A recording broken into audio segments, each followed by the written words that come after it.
গুলি করে করে আলেমদেরকে শহীদ করা হয়েছে। ফিতনা,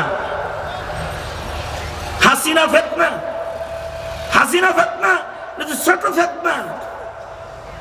এই ফিতনার কারণে অনেকের ঈমান নষ্ট হয়ে গেছে।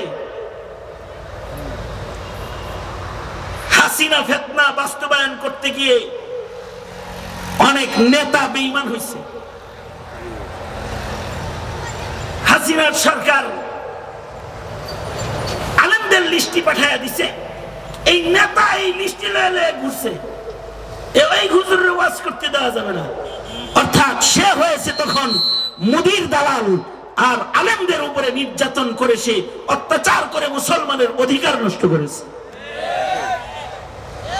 দ্বীনি কথা শোনা এটা মুসলমানের অধিকার, এটা নষ্ট করছে। ফিতনা না চিনলে এমন হয়। এ কারণে সন্তানকে এই পরিমাণ লেখাপড়া করাইতে হয়। ধর্মকর্ম যেই পরিমাণ লেখাপড়া করাইলে মুমিন মুসলমান ফিতনা চিনতে পায়,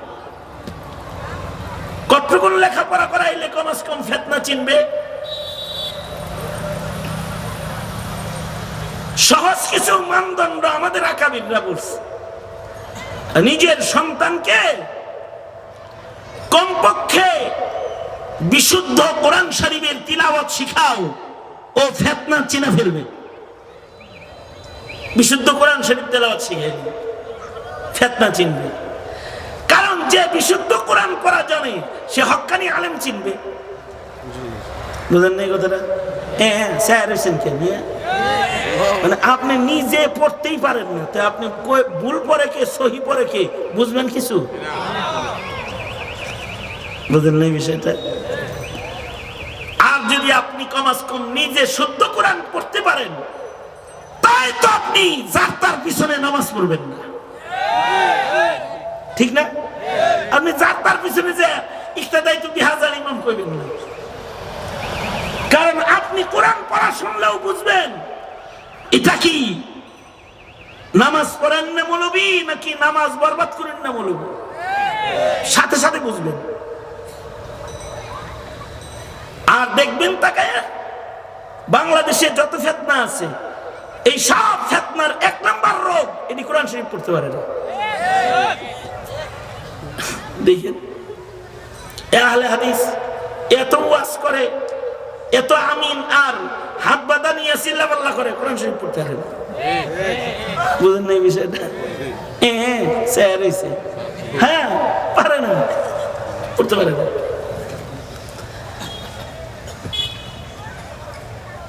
আপনি ওয়াজ করবেন, আমার টাইমটা আপনাকে দিয়ে দিই।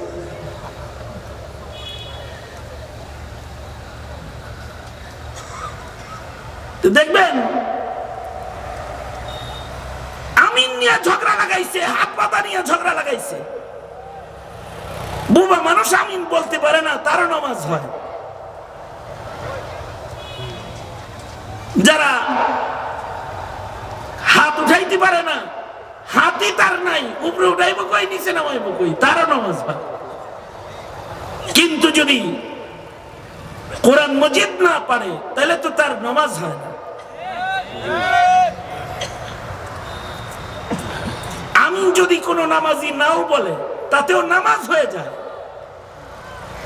কিন্তু সূরা ফাতিহা যদি কেউ না পড়ে নামাজ তো হইব না। লা সালাতা ইল্লা বিফাতিহাতিল কিতাব, হাত ছাড়াও নামাজ হইব, হাত বান্ধা ছাড়াও নামাজ হইব। মালিকি মাযহাবে হাত বান্ধে না, কিন্তু সূরা ফাতিহা ছাড়া নামাজ হইব না। সূরা ফাতিহাই পড়া জানে না, তাহলে ও নামাজ পড়বে কি? এ কারণে সমাজ সংস্কারের নবীজির উপরে আল্লাহ পাকের নির্দেশ। ওগো বন্ধু, আপনি সমাজ সংস্কার কেমনে করবেন? সমাজ সংস্কারে আপনি এক নাম্বার কাজ করেন, উতলু মা উহিয়া ইলাইকা মিনাল কিতাব। আপনি আমার কিতাব কোরআন এটাকে বিশুদ্ধ করে তেলাওয়াত করেন। যেটা আপনার উপরে অবতীর্ণ কিতাব এটা খালি পড়েন, শুদ্ধ কোরআন শোনান। শুদ্ধ কোরআন শোনাইলে, শুদ্ধ কোরআন শিখাইলে মানুষের ঈমান বেড়ে যাবে। কারণ ওয়াইদা তুলিয়াত আলাইহিম আয়াতুহু যাদাতহুম ঈমানা, বিশুদ্ধ কোরআন যদি তিলাওয়াত করে শোনানো হয় তাতেও ঈমান বেড়ে যায়। কোরআনে কারীম যদি কেউ বিশুদ্ধভাবে পড়া জানে তাহলে সেই ফিতনা চিন্নালা। কারণ যত ফিতনা আছে এরা কোরআন পড়া জানে না। বিদআতি ফিতনা, বেরলভি ফিতনা, অমুক ফিতনা, তমুক ফিতনা, যত ফিতনা আছে সব ফিতনার গোড়ায় যায় দেখবেন কোরআন শরীফে গন্ডগোল আছে। সুন্নি ওয়াহাবি ফিতনা, নাম লাগাইছে সুন্নি আর আমাকে কয় ওয়াহাবি, কিন্তু নিজেরা কোরআন শরীফ পড়তে পারে না। যদি কেউ বিশুদ্ধ কোরআনের তিলাওয়াত জানে সে বিদআতি বক্তার বয়ান শুনবে না, বিদআতির পেছনে নামাজ পড়বে না, যারা কোরআন পড়তে পারে না তাদের লেকচার শুনবে না, যারা কোরআন পড়তে পারে না তাদের পিছনে নামাজ পড়বে না। আরে ও কোরআন শরীফই পড়া জানে না তো ওর পিছনে নামাজ কি? কোরআন শরীফে যে তেলাওয়াত করতে পারে না ওর আবার লেকচার কি? তো বিশুদ্ধ করে কোরআনে কারীমের তিলাওয়াতই তো করা জানে না। এই কারণে যদি কেউ কোরআন পড়া শিখায় সন্তানকে তাহলে ফিতনা মুক্ত হয়ে যায়, ফিতনা চিনা নাই। আর যদি কেউ কোরআন বুঝে, কোরআনের গভীর জ্ঞান যদি কেউ অর্জনকারী হয়ে যায় তারা সূক্ষ্ম ফিতনাও চিনা ফেলায়। তারা হলো উলামায়ে কেরাম। প্রকাশ্য ফিতনা গুলো তিলাওয়াতুল কোরআন যারা করতে পারে তাদেরকে আল্লাহ তাআলা চিনার যোগ্যতা দেয়। আর যে ফিতনা গুলো প্রকাশ্যে বোঝা যায় না ওই ফিতনা গুলোকে যারা আহলুল ইলম ফাকাহাত আল্লাহ পাক যাদেরকে দান করে তারা সূক্ষ্ম ফিতনাও চিন্না ফেলায়। স্বর্ণকার যেমন ছায়ের ভেতর থেকে সোনা বাইর করে ফেলায়, মতি অন্বেষণকারী যেমন সাগরের নিচ থেকে মতি বাইর করে ফেলায়, জমিনে যারা ফকিহ উলামায়ে কেরাম যারা শুধুই মাত্র কিতাবের তিলাওয়াত জানে তা না, তারা কিতাবের গভীর জ্ঞান পর্যন্ত যাওয়ার ব্যাপারে তারা যোগ্য ফকিহ। এরা তো সূক্ষ্ম মাসাইল সহ বের করে ফেলায়। আর এই সূক্ষ্ম মাসাইলের জায়গায় যে যাইতে পারে না, এই আদার ব্যাপারে যখন জাহাজের খবর নেওয়া শুরু করে দেয় তখন সেও জাতির জন্য একটা ফিতনা হয়ে যায়। যেমন মৌলানা সাদ সাহেব, আল্লাহ তাকে হেফাজত করুন, উনি ইলমি মাসাইলের এমন জায়গায় যাইতে চেষ্টা করেছে যেখানে যাইতে গিয়ে ওনার দৌড়তে কুলায় নাই, ওনার মুখস্খলন হয়ে গেছে। নবীদের নিয়ে কথা বলতে বলতে এমন শব্দ বলে ফেলছে যে শব্দের দ্বারায় তার হাক্কানিয়ত নষ্ট হয়ে যায়। অথবা মাসালা বলতে যায় এমন কিছু বলে ফেলছে আবেগে যেটা কোনো সতর্ক আলেমে দ্বীনের বক্তব্য হতে পারে না। আলেমদের বেতন রুজি এগুলো বেশ্যার কামার চাইতে নিকৃষ্ট। কি মশালাটা দিছে? কোথায় ইমামের বেতন, মুয়াজ্জিনের বেতন, আলেমের বেতন? এই বেতনকে সে বেশ্যার রুজির চাইতে নিকৃষ্ট বলেছে। আবার যার কাছে ফোন থাকবে অ্যান্ড্রয়েড তারও নামাজ হবে না এমন ফতোয়া দিয়া নিজের নামাজ নষ্ট করছে। হে নিজেই অ্যান্ড্রয়েড ফোন বুকে লয়ে নামাজ পড়ে, ছবি পাওয়া গেছে। ইলমি গভীরতার অভাব হলে তখন সূক্ষ্ম ফিতনা সাধারণরা বুঝে না। যেমন সাদিয়ানি ফিতনা,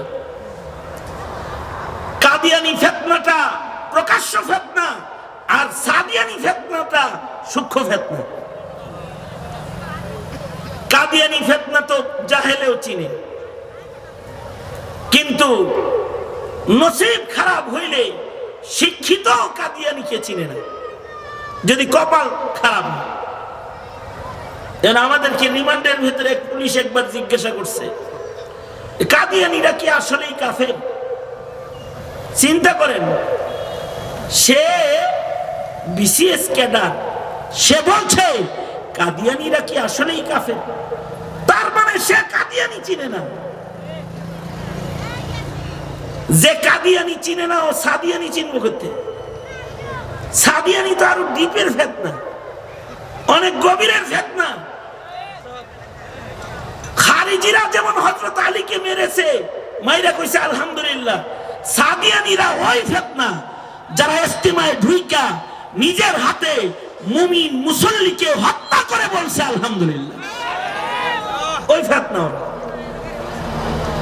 অর্থাৎ উম্মতের আহলে হক জামাতকে কতল করে শহীদ করে তারা শুকরগুজার, এরা মনে করছে যে এরা গাজী হয়ে গেছে। তাহলে এটা কেমন ফিতনা? এই কারণেই আল্লাহর রাসূল বলেছেন, নবীর দুআর শব্দ চয়ন বড় চমৎকার, কারণ নবীজি তো নিজের থেকে কিছু কয় না। আল্লাহর রাসূলের দোয়া হলো, ওগো আল্লাহ, আপনি আমাকে ফিতনার থেকে মুক্ত জীবন দান করেন, হেফাজত করেন।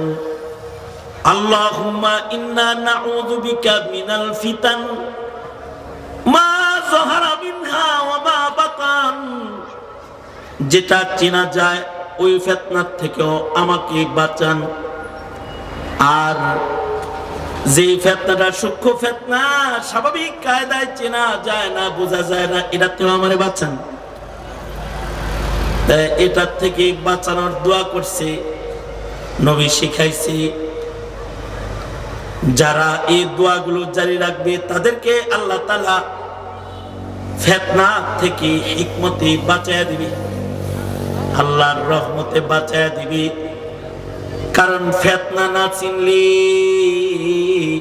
ভেজাল আছে। যেমন হিজবুত তাওহীদ ফিতনা, এটা যদি কেউ না চিনে তাইলে সে পড়ে যাবে। কত মুমিন হিজবুত তাওহীদের ফিতনার ভিতরে পড়া ঈমানদারই খাইছে। আমাদের এক ভাই মুফতি রিজওয়ান রফিকি, ওর আন্দোলনই হলো এই ফিতনা নিয়ে কথা বলা। এই বেচারা যেই এলাকায় যায় হেনে যায় মায়ের খায়। ওই হিজবুত তাওহীদের লোকেরা একবার তার গাড়ি ভেঙে দেয়, একবার তার উপরে হামলা করে, একবার তার মাইক খুলে লয়ে যায়। এই এক তামাশা। এটা যে ফিতনা, এটা সরকারের বোঝানো কঠিন হয়ে যায়। এই হিজবুত তাওহীদ তারা উত্তরাতে সমাবেশ করার চেষ্টা করেছে। আমরা উত্তরাস্ত উলামা হযরতরা থানাকে এটা যে ফিতনা এটা বুঝাইতে বেগ পাইতে হইছে, বুঝাইতে পারা যায় না। কারণ আল্লাহর কথা কয়, রাসূলের কথা কয়, খোদার কথা কয়, কিন্তু ছোট্ট করে পেছ লাগায়। এই যে হালাত উম্মতের, যে ফিতনার রমরমা হালাত, এই টাইমে এক নাম্বার তো নিজে ফিতনার থেকে বাঁচার দোয়াটা এটা লাজিম বানায় না, আল্লাহর কাছে বলতে থাকা, আয় আল্লাহ আপনি আমাকে ফিতনা মুক্ত জীবন দান করেন। আর একটা হলো ফিতনা চিনার জন্য মেহনত করা, ফিতনা সম্পর্কে জানার চেষ্টা করা, কোনটা কোনটা ফিতনা, নিজে জানা এবং নিজের সন্তানকেও ফিতনা সম্পর্কে জানান দেয়া, এইটা ফিতনা। সম্পর্কে, ফিতনা সম্পর্কে বলা, সেমিনার করা দরকার। আমরা তো ওয়াজ মাহফিলেও ফিতনা বিষয়ক আলাপ আলোচনা করি।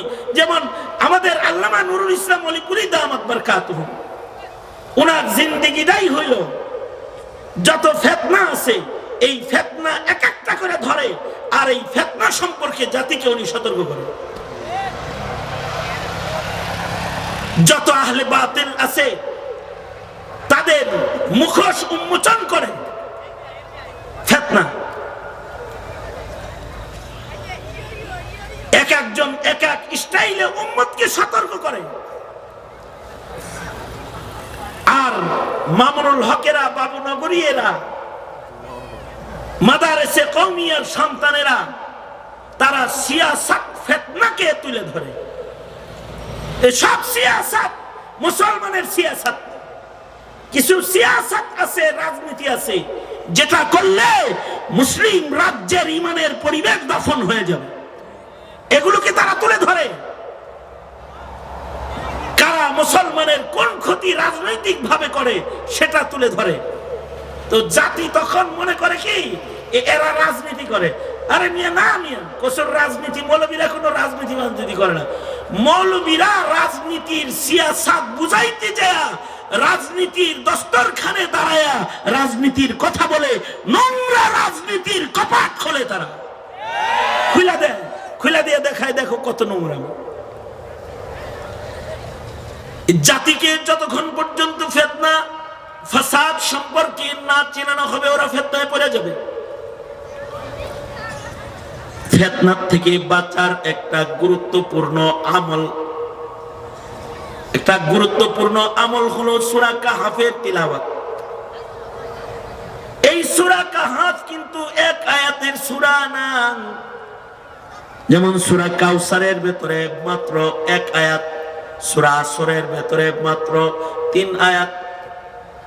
এক লাইন সূরা কাউসার, এক লাইন 3 আয়াত। সূরা আসরের ভেতরে 1.5 লাইন 3 আয়াত। সূরা ইখলাসের ভেতরে সোয়া লাইনের সূরা। এমন কোন ছোট্ট সূরার নাম সূরাতুল কাহফ নয়। সূরাতুল কাহফটা হলো 12 পৃষ্ঠা বিশিষ্ট একটা সূরার নাম, যেটা পড়তে 40 মিনিট, 35 মিনিট, 30 মিনিট, 25 মিনিট সময় লাগে, মুখস্থ হয়ে গেল। অথচ এটার পাওয়ার এত যে যদি কেউ পড়ে তাহলে তাকে আল্লাহ দাজ্জালের ফিতনা থেকে বাঁচাবে। এইটা এক লাইনের সূরা না যে শূন্য মুখস্থ করব। এই ফিতনা থেকে বাঁচার আমল যদি কাউকে করতে হয়, অবশ্যই তাকে বিশুদ্ধ কোরআন পড়নেওয়ালা হইতে হইব। নুরানি নামাজ শিক্ষার বাংলা উচ্চারণ করে সূরা কাহফ মুখস্থ করা যায় না। সূরা কাহফ সম্পর্কে সুন্দর তিলাওয়াতের যোগ্য ইলম হাসিল করতে বিশুদ্ধ কোরআন পড়নেওয়ালা তালিবুল ইলম হইতে হবে আগে, তখন সে সূরা কাহফ পড়তে পারবে। আমাদের বুজুর্গরা বলেন, নবী বলছে সপ্তাহে একদিন লাজিম ইয়াউমুল জুমআতি পড়ো। আর আমাদের বুজুর্গরা বড়রা কয় এটা ডেইলি পড়ো। যত বেশি পড়বা তত ফিতনা থেকে বাঁচবা। যদি কেউ নিয়মিত সূরা কাহফ পড়ে তাহলে আল্লাহ তাআলা তাকে জমিনের হর কিসমের ফিতনা থেকে আল্লাহ তাআলা হেফাজত করবে। কারণ সূরা কাহফের ভিতরে ওই ফিতনা মুক্ত মুমিনদের আলোচনা আছে, যারা গোটা রাজ্যে যখন মূর্তি পূজার ফিতনা, আল্লাহ তাদেরকে তাদের দৌলতে ঈমানের মাধ্যমে আল্লাহ তাআলা আল্লাহর কুদরত দিয়া এই মুমিনের কাফেলাকে গুহায় 309 বছর ঘুম পাড়ায় ফিতনা মুক্ত সময় কাটাইছে। একদিক দিয়ে রাজনীতি চলছে, জমিনের মানুষ কত কিছু করতেছে। জালিম রাজার পতন হয়ে মুসলিম রাজা পর্যন্ত দেশে এস্টাবলিশড হয়ে গেছে। কোন মারামারি দাঙ্গা ফাসাদের ভিতরে আল্লাহ এই মুমিন করে ফালাই নেই। এই মুমিন করে ঘুম পাড়াইছে। জালিম রাজার, কুফরি রাজার আমলে, আর এদের ঘুম ভাঙাইছে মুসলিম রাজার ইসলামের দাওয়াতের আমলে। 309 বছর পরে এরা যে ঘুমাইছে, আর 309 বছর পরে ঘুম থেকে যাচ্ছে। ঘুম থেকে যাকে দেখে যে মুসলিম বাদশাহ, এখন আর দেশে মূর্তি পূজাই নাই।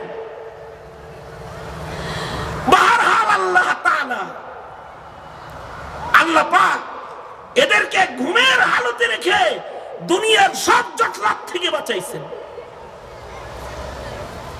সূরা কাহাফ যারা পড়বে তাদেরকে আল্লাহ তাআলা সকল জটলা থেকে হেফাজত করবেন। এ কারণে সাহাবীরা দিনে রাত্রে সূরা কাহাফ পড়ত। এক সাহাবী রাতের বেলায় সূরা কাহাফের তিলাওয়াত করতেছে। সাহাবীর ঘরটা ছোট্ট ঘর, ঘরের এক কোনায় সাহাবী সূরা কাহাফ পড়তেছে, পাশে তার সন্তানটা শুয়ে রয়েছে। একই ঘরের আরেক কোনায় সাহাবীর ঘোড়াটা বাঁধা আছে। তার মানে ঘরটা ছোট ঘর, এই ছোট ঘরের এক কোনায় সাহাবী সূরা কাহাফ পড়ে, আর সাহাবীর পাশে ঘুমায় রয়েছে তার শিশু সন্তান। আবার পাশে ঘোড়া বাঁধা আছে। আগের জমানার মানুষের এত ঘর ছিল না। আমরা আমাদের বাপ দাদার আমলে দেখেছি, দাদা দাদি এদের আমলে দেখেছি ঘরের নিচে, মাচার নিচে ছাগল বেঁধে থুয়ে দিচ্ছে। এখনকার মানুষের ছাগলের আলাদা ঘর আছে,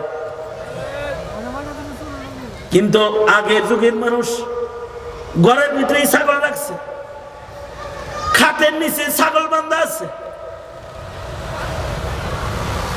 এখন ছাগলের আলাদা ফার্ম, ছাগলের ফার্ম আলাদা, তালা বাইরা সুন্দর করে রাখে। গরুর ফার্ম আলাদা, ঘোড়ার ফার্ম আলাদা। কিন্তু আগের যুগে মানুষ নিজের প্রয়োজনীয় হাইওয়ান জানোয়ার নিজের ঘরে রাখত। সাহাবী ঘরের ভেতরে নিজের ঘোড়াও বাঁধা থুয়ে দিছে। হঠাৎ করে ঘরটা আলোকিত হয়ে গেল, আকাশ থেকে নুরানি কি যেন ঘরে ঢুকলো, ঘোড়াটা লাফান শুরু করে দিল, কুদরতি আলোয় ঘর আলোকিত হয়ে গেল। আমাদের ঘরের ভিতরে কখনো কুদরতি আলো এখন আসে না। আমাদের ঘরে কৃত্রিম আলোর অভাব নাই, কিন্তু আমাদের ঘরের ভেতরে আমলের আলো নাই। আমাদের ঘরের ভেতরে হাজার পাওয়ারের বাতি আছে, আমাদের ঘরের ভেতরে টিউবলাইট আছে, আমাদের ঘরের ভিতরে এলইডি লাইট আছে, ডিজাইন লাইট আছে, আর্কিটেক্ট ডিজাইনের আলো। কোন দিক দিয়ে আলো আসতেছে, বাতি কোথায় দেখা যায় না, কিন্তু ঘর আলোকিত। আমাদের ঘরে সুন্দর সুন্দর বাতি আছে। আগের যুগের মানুষের ঘরের ভিতরে এত বাতি বুতি ছিল না। মানুষ সন্ধ্যার আগে খানা খাইতো, অন্ধকার ঘরে রাত কাটাইতো, ফজরের আগে জেগে মসজিদে তাদের সূর্য উদয় হতো। যেমন আল্লাহর রাসূল সাহাবায়ে কেরাম ঘরে বাতি খুব বেশি ছিল না। খোদ সরওয়ারে দু আলম নবীর ঘরে বাতি ছিল না।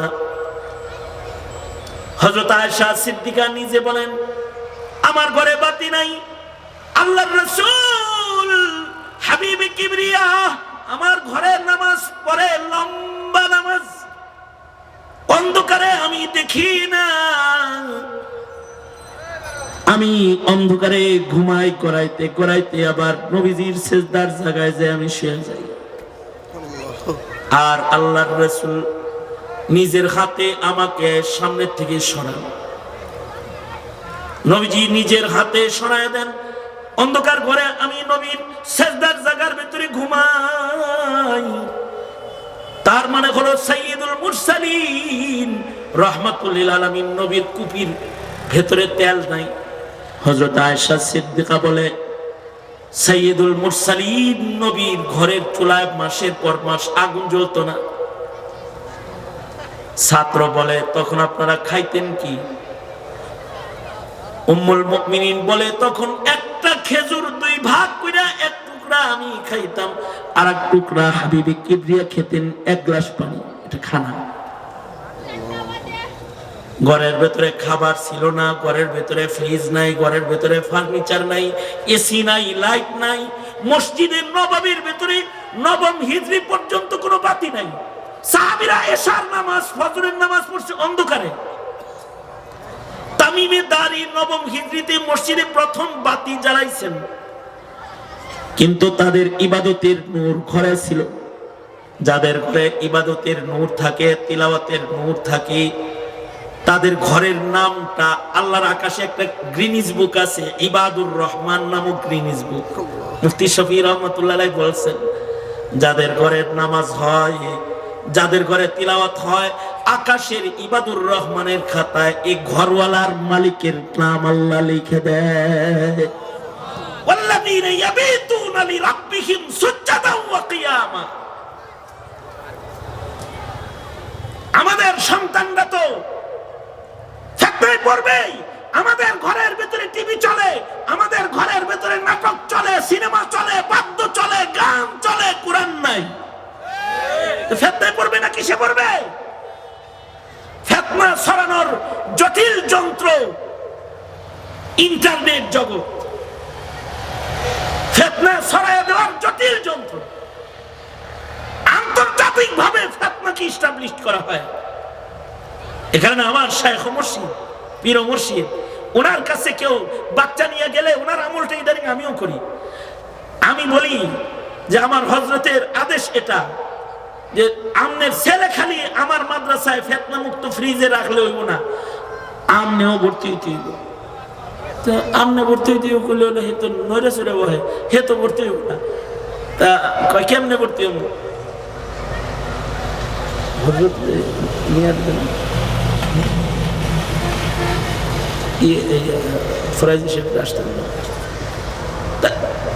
কিভাবে কিভাবে ভর্তি হব? আমি চাকরি করি, তাই বললাম যে আপনার ছেলে ভর্তি হয়ে থাকবো আর আপনি ভর্তি হয়ে চাকরিতে যাবেন। আমার হযরত এটা বলেন, কেন? এই মিয়া, আমি আপনার ছেলে ভর্তি করে আপনার ছেলেরে ফিতনা মুক্ত লেখাপড়া করাবো, আর আপনার ঘরে টিভির ফিতনা থাকবো, ডিশ লাইনের ফিতনা থাকবো, নাটকের ফিতনা থাকবো, সিনেমার ফিতনা থাকবো, আর আপনার ওই সন্তান ওই ফিতনার ভিতরে সপ্তাহে সপ্তাহে একদিন যায় সব যা ধুইছি এগুলো আবার কাদা লাগায় আবার থেকে আবার মাদ্রাসায়। আলহামদুলিল্লাহ, আমার শাইখ মুর্শিদ, শাইখুল উলামা, আজকের মাহফিলের মধ্যমণি হযরতুল আল্লাম শেখ কাপাসিয়া দামাত বারকাতুহুম আমাদের মাঝে তাশরীফ এনেছেন। আলহামদুলিল্লাহ বলেন। এই যে আমার কথা আমি শেষ করে দিতেছি এই কথার মাধ্যমে, দেখেন ঘরের ভিতরে ইবাদতের আলো থাকলেই না নূর থাকবে। আমাদের ঘরে ইবাদতের আলো নাই, জিকিরের আলো নাই, তিলাওয়াতের আলো নাই। সাহাবীর ঘরে সূরা কাহফের তিলাওয়াতের আলো আছে। সাহাবী যখন তিলাওয়াত করতেছে, হাদিসে আছে